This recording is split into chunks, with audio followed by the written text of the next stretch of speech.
Aujourd'hui, voici un nouveau projet. Monsieur et Madame Legrand ont 3 enfants, de 3, 5 et 8 ans. Avec tout ce petit monde, ils ont besoin de repenser l'aménagement intérieur de la maison.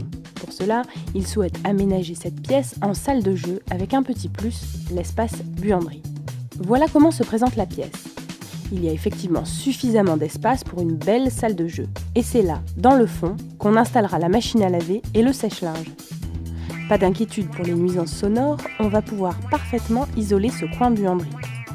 Je préconiserai de séparer la pièce avec une cloison en plaque de plâtre placophonique. Ainsi, toute la famille bénéficiera de 2 espaces bien distincts sans se lancer dans du gros œuvre et de la maçonnerie. Comme ça, les petits diables pourront jouer à leur guise et surtout, si les appareils ménagers devaient fonctionner la nuit, ils ne troubleront pas le sommeil de la famille Legrand. Pour optimiser les performances acoustiques, on va réaliser une cloison placo-style 98-48. 48 représente la largeur des rails et des montants. 98, c'est la largeur totale de la cloison, c'est-à-dire le montant de 48 mm plus 2 plaques de plâtre de 12,5 mm de chaque côté, soit 98 mm au total. Vous voyez ? Voilà ce qu'il nous faut. Des plaques de plâtre placophoniques, de la laine minérale par, des rails style R48, des montants style M48 et des vis TTPC 25 et 45.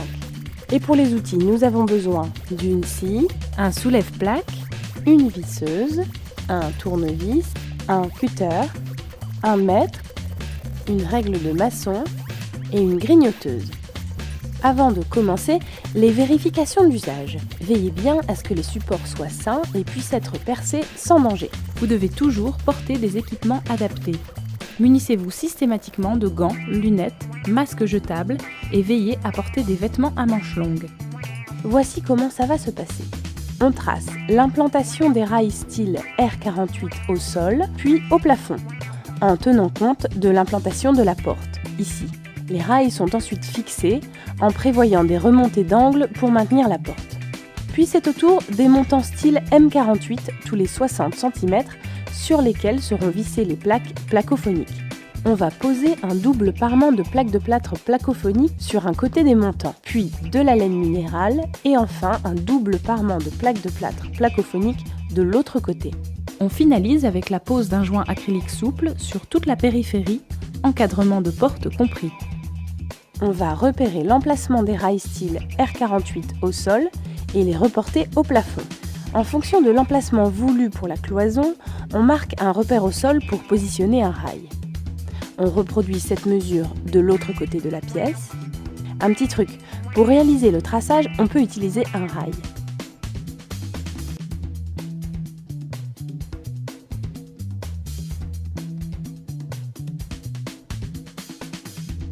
On va maintenant reporter l'implantation au mur à l'aide du niveau à bulles pour garantir l'aplomb de la cloison. On trace des repères le long du mur. On les reporte sur le plafond sur quelques millimètres.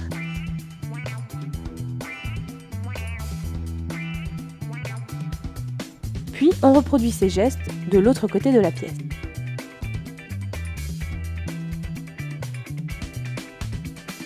Pour faciliter le traçage au plafond, on peut fixer une vis sur le repère, puis tendre le cordeau à tracer jusqu'au repère en vis-à-vis. Parfait. Le traçage est terminé.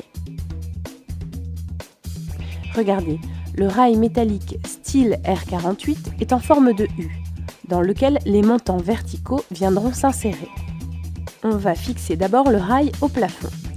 N'oubliez pas qu'il faudra interrompre les rails au sol pour intégrer la porte et prévoir une remontée des rails de 15 à 20 cm pour fixer la porte. Après avoir mesuré la distance au plafond et au sol, en allant d'un repère à l'autre, on reporte cette mesure sur un rail. On découpe à l'aide de la grignoteuse. On aligne précisément le bord du rail sur le tracé, puis on le visse au plafond tous les 60 cm à l'aide de fixations adaptées. On va repérer l'emplacement de la porte,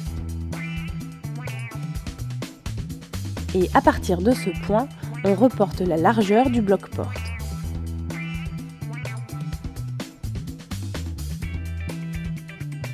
Sur un rail, on reporte la distance entre le mur et la porte en ajoutant 15 cm pour l'angle de maintien de porte.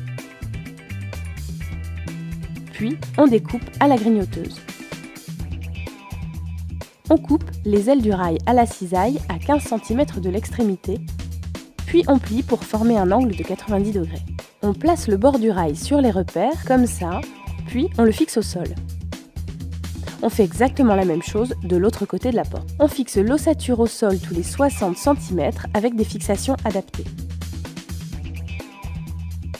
Si c'est nécessaire, on recoupe le bas des montants de la porte pour que l'espace entre le sol fini et la porte soit d'au moins 1 cm. On détermine la hauteur souhaitée, puis on trace à l'équerre le trait de coupe sur les 3 faces du montant. Enfin, on scie sur le trait. Attention, il ne faut pas démonter les cales horizontales qui maintiennent la porte d'équerre. Maintenant, on pose les montants style M48. On commence donc par les 2 montants aux extrémités. Regardez, le montant possède des perforations pour permettre de passer les gaines à l'intérieur de la cloison. On mesure la hauteur entre le sol et le plafond. Puis on reporte cette mesure minorée d'1 cm sur le montant qui sera posé sur le mur. Ensuite, on découpe le montant à la grignoteuse. On l'insère dans le rail supérieur en ménageant un espace d'1 cm entre le montant et le plafond. On le visse au mur avec des fixations adaptées tous les 60 cm. On procède de la même façon de l'autre côté de la pièce. Et maintenant, on va placer les montants qui maintiendront la porte, d'accord ? On mesure la hauteur entre le sol et le plafond de chaque côté de la porte. On reporte les mesures sur les montants moins 1 cm. On découpe les montants. On insère les montants dans le rail, puis on les emboîte dans les retours verticaux du rail bas. Mais attention, on ne les fixe pas. C'est pour faciliter l'intégration de la porte. Vous allez voir. Vous êtes prêts ? On va positionner la porte et réaliser l'imposte à l'aide de rails et de montants. Tout d'abord, on insère le bloc-porte entre les montants style M48. Puis, on les emboîte des 2 côtés. On visse les montants au bâti de la porte en commençant à une dizaine de centimètres du sol, puis tous les 60 cm jusqu'à la moitié de la porte. On mesure la largeur de la porte entre les montants. On reporte cette mesure sur un rail style R48 en ajoutant 30 cm. On coupe les ailes du rail à la cisaille à 15 cm à chaque extrémité, puis on les plie pour former des angles à 90 degrés. On emboîte ce rail dans les montants, puis on le pousse contre la traverse de la porte. Il faut bien vérifier la verticalité du bloc-porte à l'aide du niveau à bulle. Une fois sa position ajustée, on repère l'emplacement du montant. On assemble montant et rail entre eux au moyen de la pince à sertir. Puis, on finit de visser le bloc-porte au montant. On va maintenant placer des montants entre le plafond et le haut du bâti de la porte. On mesure, on retire 1 cm et on coupe un montant. On l'insère, puis on le plaque bien contre le montant. On visse les montants entre eux au moyen de vis spécifiques. On procède ainsi des 2 côtés, bien sûr. L'espacement entre 2 montants ne doit pas excéder 60 cm. La porte faisant plus de 60 cm, on ajoute un montant intermédiaire au milieu. On trace les repères au-dessus de la porte et sur le rail supérieur.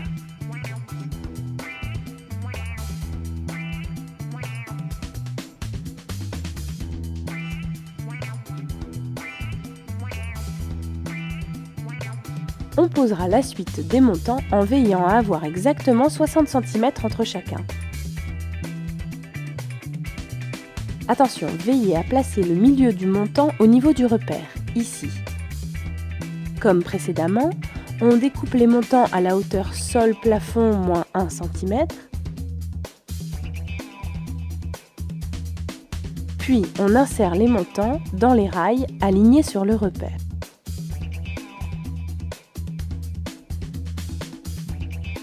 On les fixe au rail inférieur à l'aide de la pince à sertir.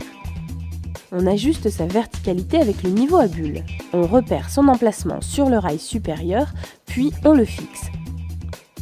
Voilà, l'ossature est prête à recevoir les plaques de plâtre placophoniques.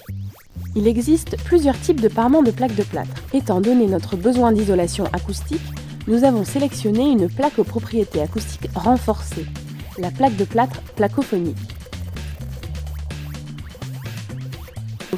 Du premier côté. On commence par mesurer la distance entre le mur et l'extrémité de la porte, puis la hauteur du sol au plafond. On reporte les mesures en enlevant 1 cm pour la hauteur. On découpe à la scie, on pose la première plaque de plâtre contre les montants. Ici, il a fallu prévoir une découpe pour le passage de la plinthe. On ajuste la position de la plaque à l'aide d'un soulève-plaque. Elle doit se trouver à 1 cm du sol. On visse la plaque de plâtre à l'aide de vis TTPC 25 dans les montants, tous les 30 cm.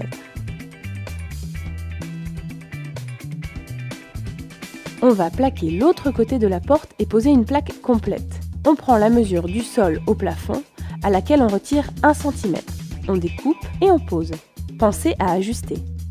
On visse. Regardez, il y a des repères sur la plaque pour situer les montants intermédiaires. On continue la pose des plaques, ici l'imposte, et ici, pour la dernière découpe, on réserve le bord aminci pour faire la liaison entre deux plaques.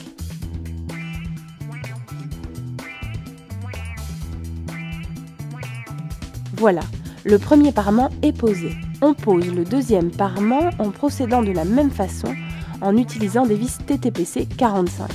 On décale les joints de plaques quand cela est possible pour maximiser la performance acoustique. Les plaques sont fixées. On va maintenant poser la laine minérale. Le rouleau est prédécoupé au centre. Vous voyez, il vous suffit de séparer les deux morceaux de 60 cm de large chacun au cutter.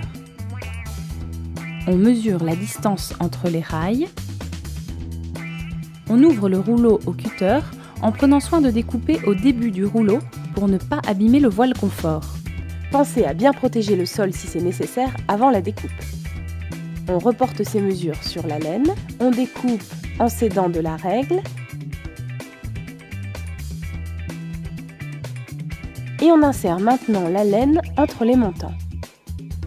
On procède de même pour la suite de la cloison. Quand la largeur de laine à poser est inférieure à 60 cm, on peut découper des morceaux de laine dans la largeur du rouleau et les disposer entre les montants, bien bord à bord les uns les autres. On comble tous les espaces vides avec des chutes de laine minérale. Il ne reste plus qu'à faire passer les fils électriques à travers les montants dans les perforations prévues à cet effet.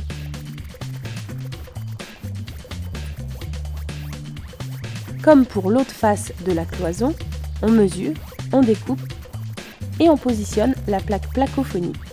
On cale, on visse. On procède de la même façon sur toute la surface. On pose le deuxième parement en joint décalé.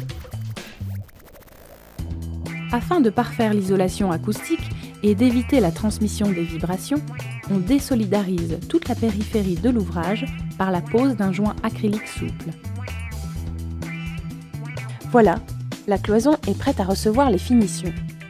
Si Monsieur Legrand souhaite suspendre des objets dont le poids excède 30 kg par point de fixation, par exemple un meuble de rangement dans la salle de jeu ou un lavabo suspendu dans la buanderie, il faut absolument prévoir des renforts qui reprendront cette charge. Pour cela, on va utiliser des tasseaux de bois 45 par 45 positionnés à l'endroit de la charge. On peut varier les épaisseurs des rails et montants de la cloison selon les performances mécaniques, acoustiques ou thermiques souhaitées.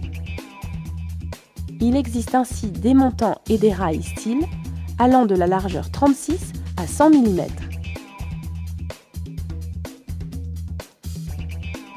Par exemple, on peut poser des montants style et des rails style de 70, deux plaques de plâtre placoplâtre BA13 de chaque côté. On obtient une cloison 120-70. On peut aussi faire varier la nature de la plaque en fonction des besoins.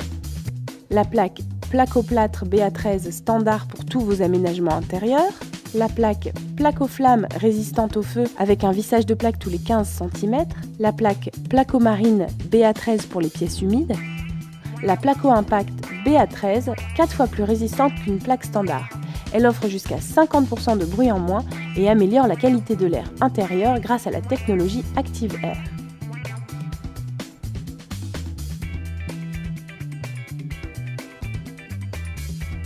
Je récapitule. Pose des rails style R48 et des montants style M48. Mise en place de la porte, pose des plaques de plâtre placophoniques, pose de la laine minérale, pose des plaques de plâtre de l'autre côté.